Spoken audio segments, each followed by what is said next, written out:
ऐसा बहुत कम होता है। दूसरी टीमें करती हैं, इंडिया जो है वो तो आप कह सकते हैं चौकट है, वो तो 2013 के बाद उन्होंने कोई ट्रॉफी नहीं उठाई। हम तो बैक टू बैक ट्रॉफी उठा रहे हैं, हम तो ट्रॉफियों की लाइन लगा रहे हैं यार। रिसेंट तो हमने अमरजिंग एशिया कप की ट्रॉफी भी उठाई है, 2017 के चैंपियन ट्रॉफी में हमने ट्रॉफी उठाई है। उसके अलावा अगर बात करें 2021 के वर्ल्ड कप में हम सेमीफाइनल में गए हैं, 2022 सेमीफाइनल में कहां गए हैं, 2021 के वर्ल्ड कप में हमने ग्रुप स्टेज में कोई मैच हारा ही नहीं, 5 के 5 मैच जीते हैं। 2022 के वर्ल्ड कप में हम फाइनल में गए हैं, 2022 के एशिया कप में हम फाइनल में गए हैं। तो अब एक दफा फिर हमारी टीम जिस तरह की बनी हुई है भाई, दूसरी सभी टीमों से आगे है।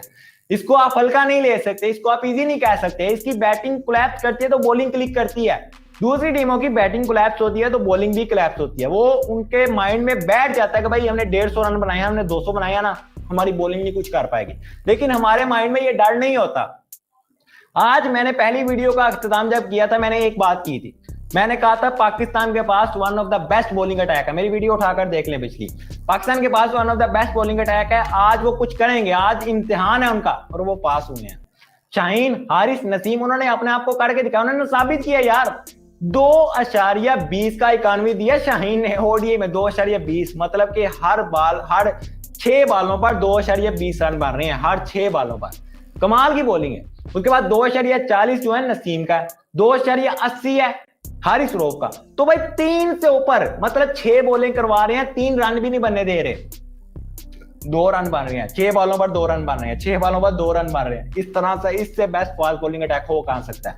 इससे बेस्ट नहीं हो सकता, किसी टीम के पास भी नहीं है। दुनिया के पास अच्छे अच्छे फास्ट बॉलर्स हैं, लेकिन इस तरह की 3 फास्ट बॉलरों की जोड़ी, 3 फास्ट बॉलर मजबूत थंब, पाकिस्तान का नंबर 1 पर है, ऑस्ट्रेलिया का मैं नंबर 2 पर रखता हूं। मैं पाकिस्तान को नंबर 1 पर रखता हूं। पाकिस्तान के पास, मैंने आपको रीजन दे दिया यार, इस मैच की रीजन देख लें। अभी टोटल देखे ना, टोटल बड़ा हो तो बॉलर्स भी रन खा के मैच हार जाते हैं, ठीक है, लेकिन टोटल छोटा और उसको ऐसे डिफेंड करना, ये one of the best bowling attack ही कर सकता है। अब दूसरे नंबर पर मैंने ऑस्ट्रेलिया को क्यों रखा?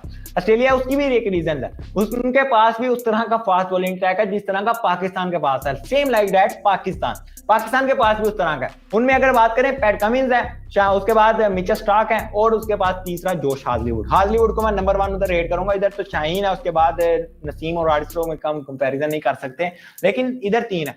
तो उनका भी नंबर 2 पर मैं इसलिए रख रहा हूं। कुछ लोग कहेंगे भाई उसको नंबर 1 पर ऑस्ट्रेलिया का बनता है, उनके पास एक्सपीरियंस इनसे ज्यादा है, लेकिन उनको नंबर 1 पर हम नहीं रख सकते। रीजन एक है, उन्होंने मुसलसल क्रिकेट नहीं खेली। पैट कमिंस ने तो खेली है, लेकिन मिचेल स्टार्क कभी मिस होते हैं, कभी आते हैं, कभी मिस होते हैं, कभी आते हैं। लेकिन हाजलीवुड रिसेंट वो आउट है, उनको कभी कभी मौका दिया जाता है। 2 सालों में मुझे नहीं लगता उन्होंने कोई मैच खेले हों। वो बड़े बड़े इवेंट से बाहर हैं, मेन टूर से उनको बाहर निकाल दिया जाता है। कभी वो इंजर्ड हो जाते हैं, कभी उनसे बॉलिंग नहीं हो पाती, कभी वैसे उनको रेस्ट करवा दिया जाता है, कभी रोटेशन पॉलिसी के तहत दूसरे बॉलर को आजमा दिया जाता है। तो उनका बॉलिंग अटैक बहुत मजबूत है, एक्सपीरियंस पाकिस्तानी बॉलर से ज्यादा है, मैचेस उन्होंने ज्यादा खेले हैं, लेकिन फिर भी पाकिस्तान का नंबर 1 पर है, उनका नंबर 2 पर है। रीजन ये है कि हमारे प्लेयर, हमारे बॉलर जो वो फॉर्म में है, रिदम में है, उनके रिदम में नहीं है। उन्होंने बैक टू बैक 3 मैच, तीनों प्लेयर जो हैं, मिचेल स्टार्क, पैट कमिंस और जोश हाजलीवुड, बैक टू बैक तीनों इकट्ठे कब लास्ट टाइम खेले हैं मुझे याद नहीं आता, आपको भी नहीं आएगा, सोच कर देखिए।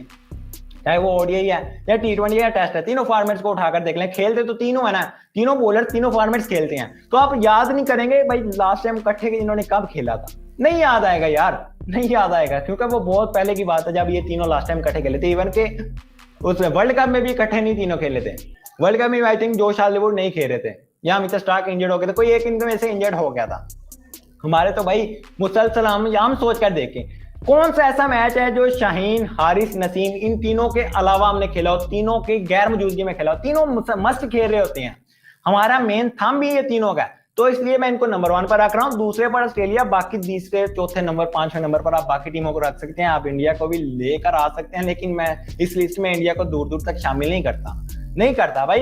वजह होनी चाहिए ना, कोई सॉलिड रीजन हो। मैंने तो अपने बॉलर्स की रीजन दी है, 2.20 का इकानवी, 2.40 का इकानवी, 2.80 का इकानवी, 3 का रन, हर 6 बॉलों पर 3 रन भी बनने नहीं देना भाई। इससे अच्छी बॉलिंग टेम्परामेंट आप ढूंढ कर तो दिखाएं, इससे अच्छे बॉलिंग के एक यूनिट ढूंढ कर तो दिखाएं। अभी तो वसीम जूनियर आ जाएगा, वो जब बॉलिंग करेगा तो फिर क्या बनेगा।